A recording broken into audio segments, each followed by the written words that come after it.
Well, this is a good segue as you're talking about different cities. So you've lived in New York, as you said, for 25 years. If New York were a food, what would it be? A pumpkin. A pumpkin? Yeah. Why would it be? I was thinking a bagel or knish. No, because it's hard to peel, it's tough, but then when it's well cooked, it's tender. Oh, okay. What about Paris? Strawberry. And do you live in Provence as well, part of the year? If the region of Provence, what would that be? A perfectly ripe peach or apricot. And what about yourself? A fresh almond right off the tree.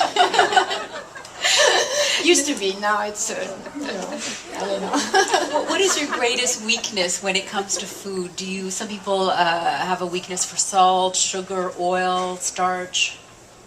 For me, it's sweets because I grew up with, a family of a grandmother who had 5 sisters, and were all bakers and all competing, and it was like, you have to taste my tart. Well, the other one would say, no, you have to taste mine, and we ate a lot of sugar.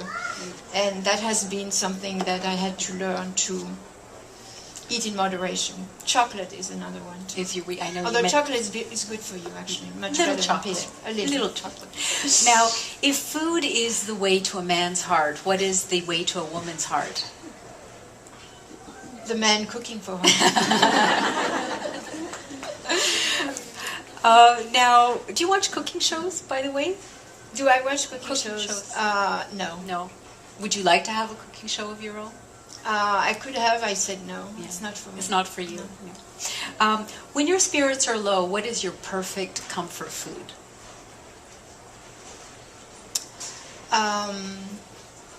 Probably that little square of chocolate, or what Lily Bollinger said about champagne.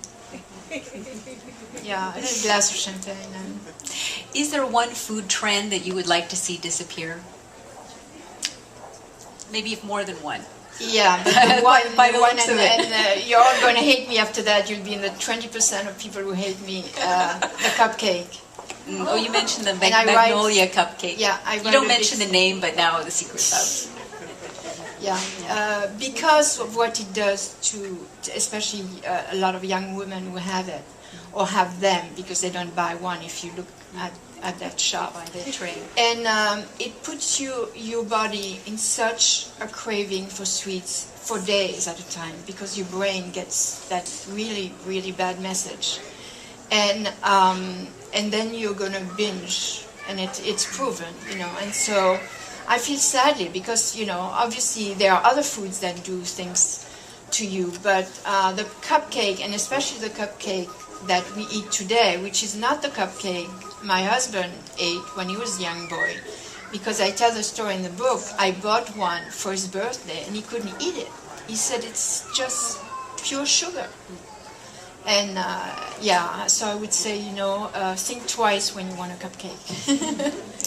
Now, there's another trend that seems to be very popular here, I think in the States as well, and these are these master cleanses, the very dramatic detox diets, which imply that we're quite toxic, and that regularly we need to just clean out our bodies. How do you feel about that? It's something I address in the book too, in a small way, but I got so many emails after French Women Don't Get Fat and that leek broth. Either people love leeks and loved it, or they didn't like the smell of it, they were not used to it, they didn't like, of course, being for 36 hours on a leek broth.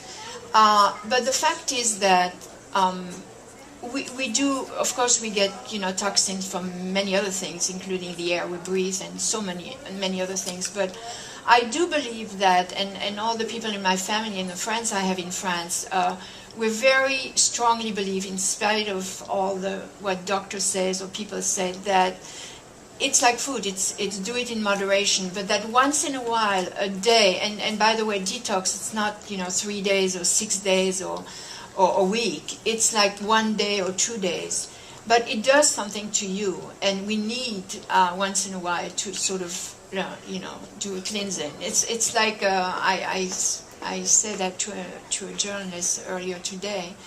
I said it's a little bit like, you know, you can take a shower every day, but like once in a while you feel like a really great bath, you know, when you, and it's the same but internally. You need to clean it. And a leak, but it could be just eating soups, or it could be eating just light things, you know, for a day or two.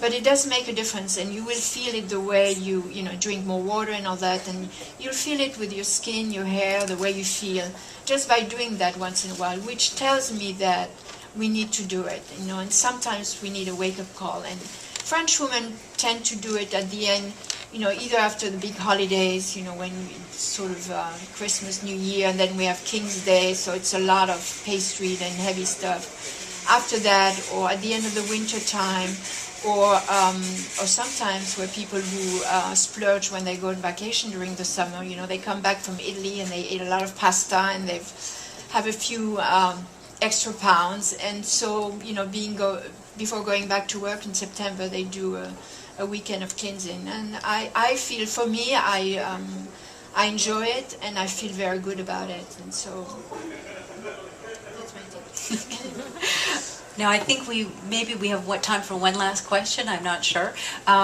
If you were throwing your last dinner party, I hope it's not going to be for a very long time, but your last dinner party, what would you serve and who would you invite? Well, people who know me, I'm famous or infamous for throwing parties and big parties. I always overdo it, you know. I try to say, well, I start with 20 people and I end up having 60. And I would say I'll definitely have champagne, because it's a state of mind and it makes people so happy. White or pink? Oh, that's a good question. In Provence, it would be pink. In New York or Paris, it would be white. And I would think about the people I have and serve them what they like, because I think this is very important.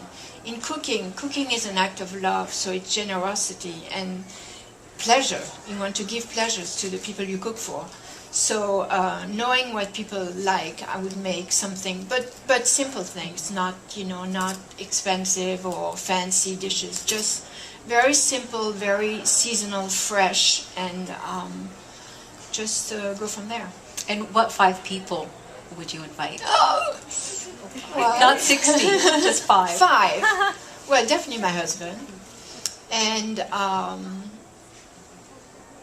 it makes it 4 left. Yeah. My 4 best friends, and you know, one is from New York, one is from Paris, one is from Provence, and one is from Milan. So that's that. Now, if your first book, French Women Don't Get Fat, were made into a film, and maybe it will be made into a film, I don't know, who would you cast to play yourself? You see, you got it wrong. That's why I turned it down so many times until Hilary Swank and Molly West got it. The movie is not about me. Who cares about me? The movie all of these is people. No, well, I'm delighted to be here. Don't misunderstand me. But the movie has to be about the message of the book, and it has to be presented in a funny way, because I don't take myself seriously. I love to laugh, and I think life is too short not to have good laughs. So to me, a movie about the book would be a romantic comedy shot in beautiful locations: New York, Paris, Champagne, Provence, and maybe a little romantic weekend in Florence or somewhere. And that one young employee would be American, because that's where, you know, I live part of my life. She would be a young woman in her 30s who has a little weight problem and is working for this French company and is learning about France and the French. She goes there for business, and she sees that we eat differently, we behave differently, and we cook and love differently, and she wants to learn. And it's kind of like her education, like in the movie on education, you know, how she had to go with this older man to discover all the great things in life, but then at the end, you know, she made her own choice, and so it would be something like that. And I hope, at least that's what they understood I want, and I have the right on that. After that, they can pick whoever they want as actors and directors and all that. But the message has to be respected. So there is a film on the way. Yes. Yeah, excellent. That's wonderful.